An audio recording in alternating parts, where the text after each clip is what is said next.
Lula Cora Hood. In 1970, a single mother named Lula Cora Hood left her home in Galesburg, Illinois, after a family argument and never returned. She left behind her 15-year-old daughter.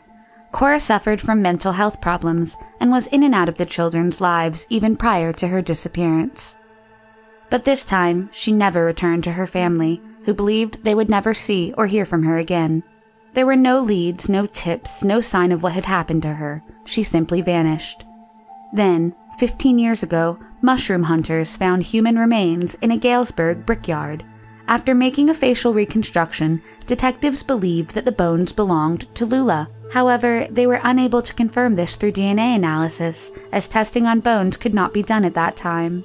Nonetheless, Cora was assumed dead, and the family buried the remains and held a memorial service to say goodbye. It seemed as if the mysterious vanishing had at last been solved. For 13 years, that grave would be considered to be Lula's, and the mystery would be case closed, until 2009 when a fresh DNA analysis showed the remains interred 15 years ago were not those of Lula's at all, and belonged to another unidentified individual.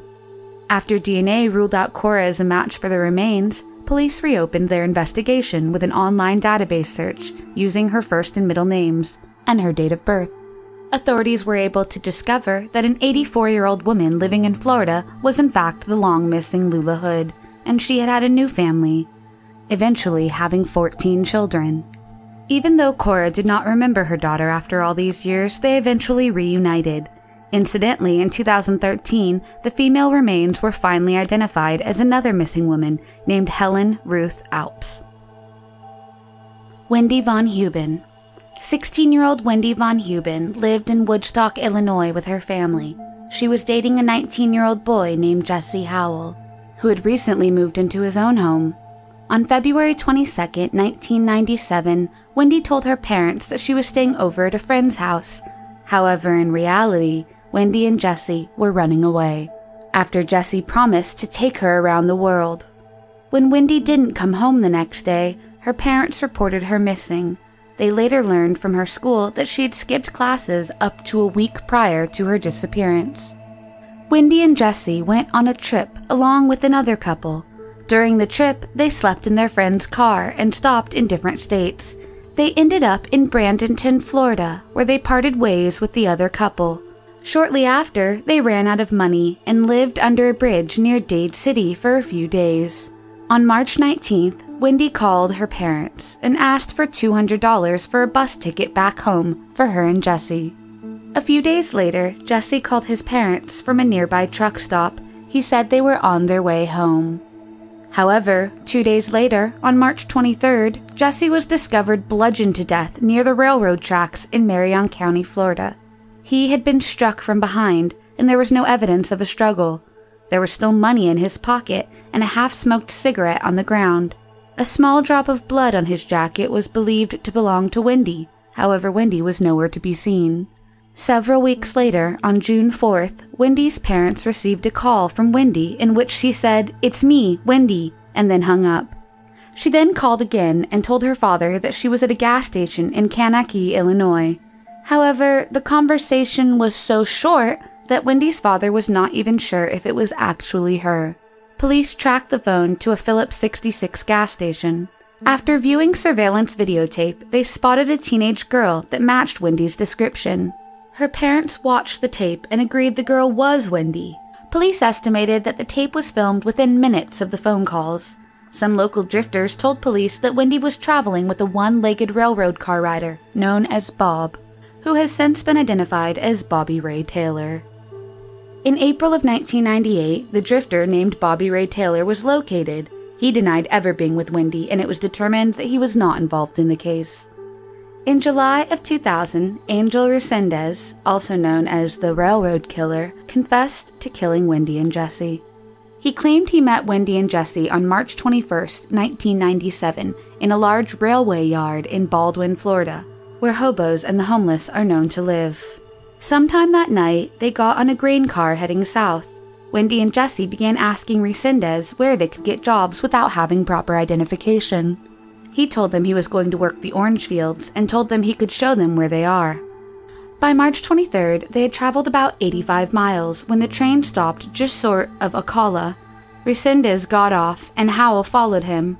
Resendez then took a rubber hose lined with heavy metal that is used to connect rail cars and hit Howell over the head, killing him with 1 or 2 blows.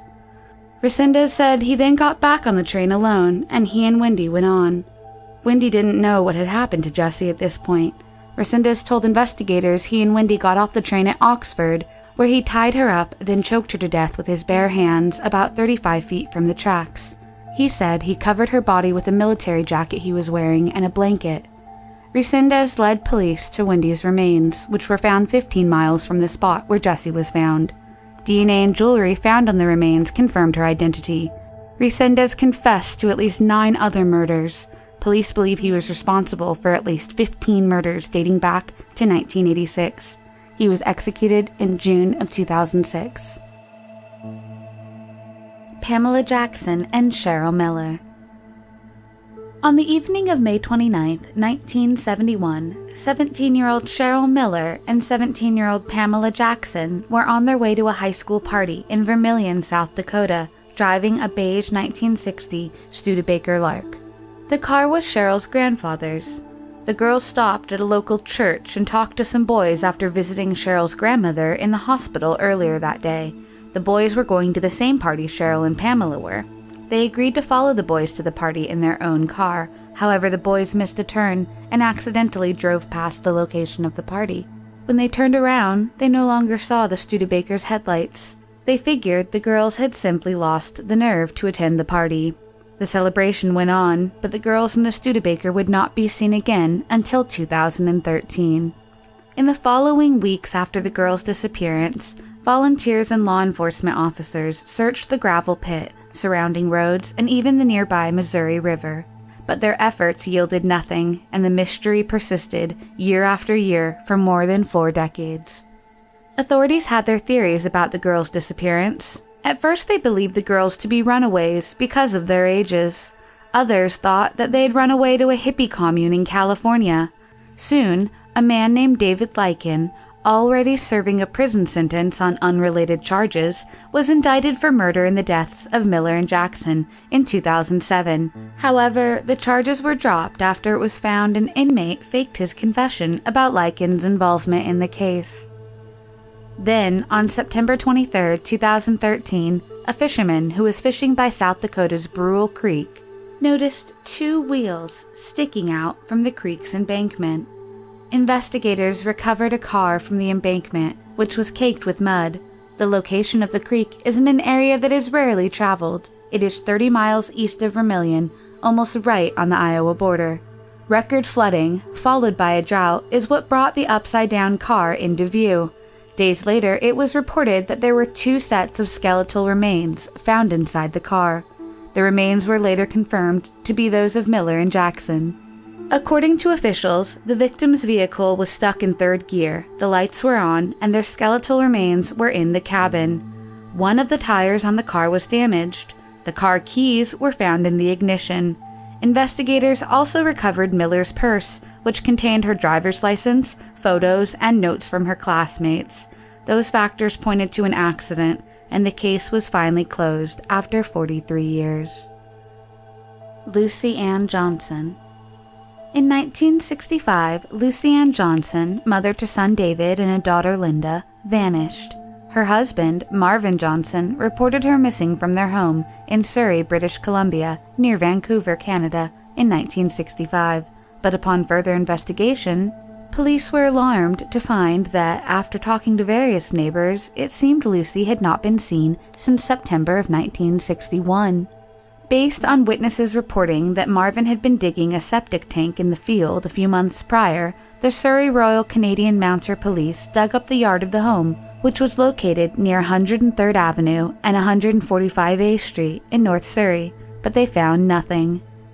Lucy Ann Carville, born in 1935 in Alaska, met her first husband, Marvin Johnson, and married him in Blaine, Washington, later moving to Surrey. After reading a profile on her mother, considered British Columbia's oldest missing persons case, Linda Evans, Lucy's daughter, decided to take matters into her own hands. Knowing that, had her mother still been alive, she would be in her late 70s, Linda Evans committed herself to finding her mother before she herself got too old. Linda's father had remarried after her mother's disappearance and later passed away in the late 1990s, and Linda's brother, David, died as a teenager, so Linda knew she was the last chance at finding out the truth. Utilizing the bare-bones facts she knew, Linda was only 7 or 8 years old when her mother disappeared, Linda set out on her own investigation. She posted an advertisement in a local newspaper, the Yukon News, near her mother's birthplace, giving her mother's name, birth date, birthplace, and physical description, 5'5", olive complexion, dark hair, as well as her grandparents' names. Linda hoped to make contact with somebody, anybody who might know her mother's fate. In 2013, shortly after posting the ad, she received a call from a woman from the Yukon in the Northwestern Territory of Canada next to Alaska, who believed that Linda's mother might be her mother as well. Linda was shocked to find that her mother was not only alive, but that she had a new family, with 3 sons and 1 daughter. Weeks later, Linda flew 1,200 miles from Vancouver to the Yukon Territory where her mother now resides. When asked why she vanished, Johnson claims that her husband Marvin, Linda's father, deceased in the late 90s, was abusive and unfaithful and unscrupulously banned her from the house without informing the children. Linda is not sure if she believes the story, as it seems highly unlikely that a mother would leave her children so voluntarily and neglect to make contact after so many years. Linda was skeptical at first, but she ended up believing her mother, if for the better of the relationship. Linda, now in her late 50s, is considering moving to the Yukon Territory to live near her mother and make the most of their years left together.